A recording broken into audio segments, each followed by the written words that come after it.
பயந்து எந்த பொருட்களை எல்லாம் விட்டுட்டு போனாங்களோ அதற்கு கனிமத் அன்பால் போர் செல்வம் என்பதாக சொல்லப்படும்.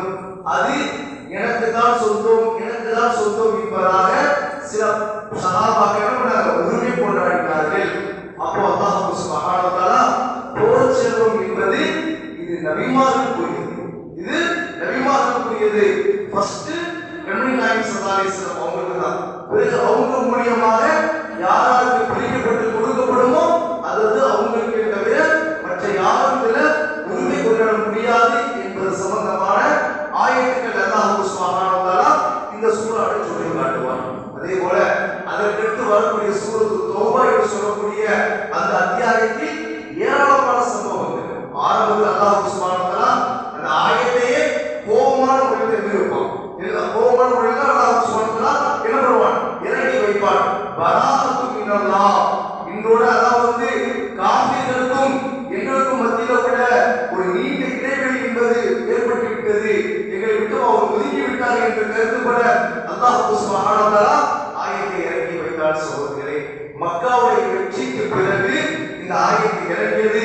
இதற்கு பிறகு யாரும் காஃபிர்கள் மக்காவுக்குள் நுழையக்கூடாது, காஃபிர்கள் அசுத்தமானவர்கள், இந்த ஆண்டுக்கு பிறகு அடுத்த ஆண்டு அவங்க வரக்கூடாது, காபத்துல்லாஹ் வரக்கூடாது என்பதை அல்லாஹ் சுப்ஹானஹு வ தஆலா தடை விதித்து ஆயத்தை இறங்கி வைத்தார். அது மட்டுமல்ல, இந்த சூரத்து தௌபால அல்லாஹ் சுப்ஹானஹு வ தஆலா ஹுனைன் என்று சொல்லக்கூடிய ஒரு யுத்தத்தை பற்றியும் சொல்லி காட்டுவார். அது மட்டுமல்ல, அதற்கு அடுத்தவரை நடந்த தபூக் யுத்தம், இப்ராஹிம் முஹம்மது ஸல்லல்லாஹு அலைஹி வஸல்லம் அவருடைய காலகட்டத்தில் கடைசி யுத்தம் அந்த யுத்தம் தான். அதுக்கு பிறகு இப்ராஹிம் முஹம்மது ஸல்லல்லாஹு அலைஹி வஸல்லம் அவங்க யுத்தம் செய்யவில்லை. அதற்கு அடுத்து ஹஜ்ஜுக்கு போயிட்டு வந்ததோடு இந்த உலகத்தை விட்டு இப்ராஹிம் முஹம்மது ஸல்லல்லாஹு அலைஹி வஸல்லம் அவங்க வஃபாத் ஆகிவிட்டார்கள். இப்போ இப்ராஹிம் முஹம்மது ஸல்லல்லாஹு அலைஹி வஸல்லம் காலகட்டத்தில் நடந்த கடைசி யுத்தம் தபூக் யுத்தம். இப்ராஹிம் முஹம்மது ஸல்லல்லாஹு அலைஹி வஸல்லம் காலகட்டத்தில் தபூக் யுத்தத்திற்கு முன்பதாக பல போர் நடந்தது. அது எல்லாம் அரபு உலகத்துக்குள்ளே நடந்தது.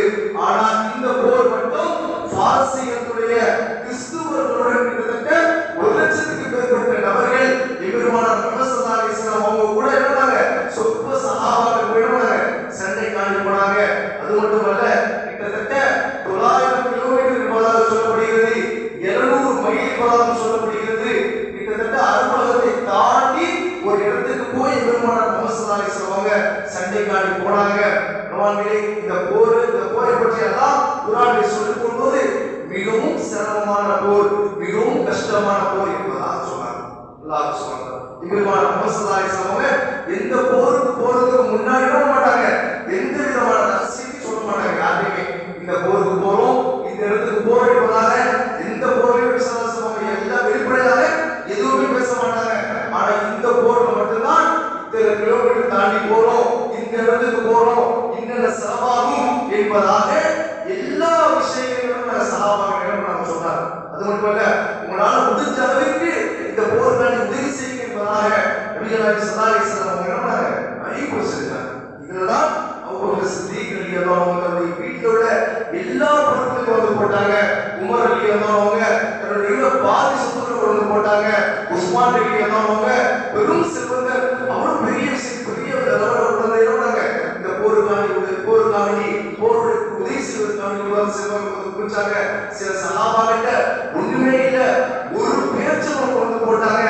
முனாஃபிக்குகள் கேஸ் செய்தார்கள். அதை கேஸ் செய்யக்கூடிய விஷயத்தையும் அல்லாஹ் சுப்ஹானஹு வ தஆலா இந்த அத்தியாயத்தில் சொல்லி காட்டுவான். அது மட்டுமல்ல, சில சஹாபாக்கள் பேச்சம் கூட கொடுக்க முடியல. இரவு நேரத்துல அல்லாஹ் இந்த துஆ செய்றாங்க. ஒரு நேசர் முஹம்மது ஸல்லல்லாஹு அலைஹி வஸல்லம் அவங்க இந்த போருக்காண்டி ஏதாவது கொடுங்க என்பதாக சொல்லிட்டாங்க. ஆனா எதுவுமே கொடுக்க முடியல. யா அல்லாஹ், யாரெல்லாம் என்னை பத்தி புறம் பேசினாங்களோ, யாரெல்லாம் என்னை பத்தி தவறான முறையில் அவதூறு கூறினாங்களோ அவங்களுடைய பாவங்களை எல்லாம் மன்னிச்சிரு, நான் மன்னிக்கிட்டேன், நீனும் மன்னிச்சிரு என்பதாக துஆ செய்தார். தர்மம் கொடுக்கிறதுக்கு உரிமை இல்லை. யா அல்லாஹ், எனக்காக யாரெல்லாம் எனக்கு தீங்கு விளைவித்தாங்களோ, என்னை அவதூறாக பேசினாங்களோ எல்லாருடைய பாவங்களை மன்னிச்சிரு என்பதாக அவங்களுக்காக என்ன பண்ணாங்க, துஆ செஞ்சு இதை தர்மமாக வைத்துக் கொள்ள வேண்டும் என்பதாக துஆ செய்தார்.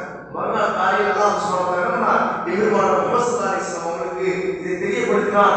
நபி ஸல்லல்லாஹு அலைஹி வஸல்லம் சொன்னாங்க, நேற்று இரவு யார் தர்மம் செய்தது என்பதாக சொல்லினார். அப்போ சஹாபாக்கள் யாருமே தர்மம் செய்யல, இன்னொரு அமைதியாக இருந்தாங்க.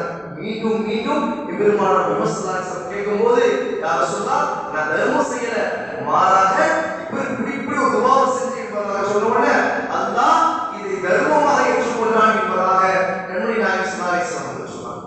ஓ இந்த விஷயத்தை போருக்காண்டி யாரெல்லாம் உதவி செஞ்சாங்களோ அவங்க நிசசம் துஆ செஞ்சாங்க. இதுல ஒரு விஷயம் இருந்துச்சு, 3 சஹாபாக்கள் வரல. 3 சஹாபாக்கள் இல்ல, ஏதோ ஒரு காரணத்தினால வரல.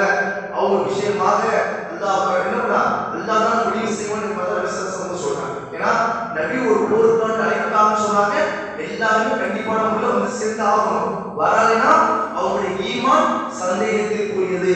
ஆனா இந்த 3 சஹாபாக்கள் ஈமானும் மிகவும் உயர்தரமானது. ஆனா ஏதோ ஒரு காரணத்தால் அவங்க முறையில் வரல.